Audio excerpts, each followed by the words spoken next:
Tharad Dhanera national highway પર આવેલું ભોયડુ ગામનો ટોલ નાકો હવે વાહન ચાલકો માટે ત્રાસનું પ્રતીક બની ગયો છે. અહીં ટોલ ગેટના કર્મચારીઓ દ્વારા નિયમોની ધજાગરા ઉડાવવામાં આવી રહી છે. ફાસ્ટેગ કપાયા છતાં બળજબરીપૂર્વક રોકડ વસૂલાત થાય છે અને બોલનારાઓ પર ધમકીઓ કે હુમલા થાય છે.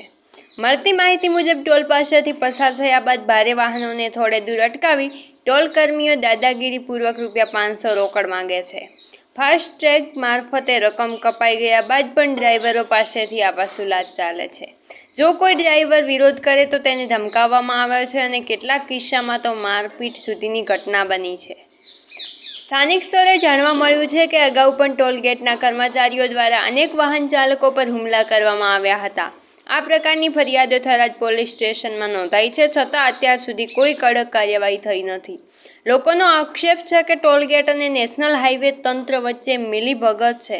જો તંત્ર ઈચ્છે તો આવી ઉઘાડી લૂંટ અને હુમલાની ઘટનાઓ અટકાવી શકાય, પરંતુ અધિકારીઓ આંખ મીચીને બેઠા છે.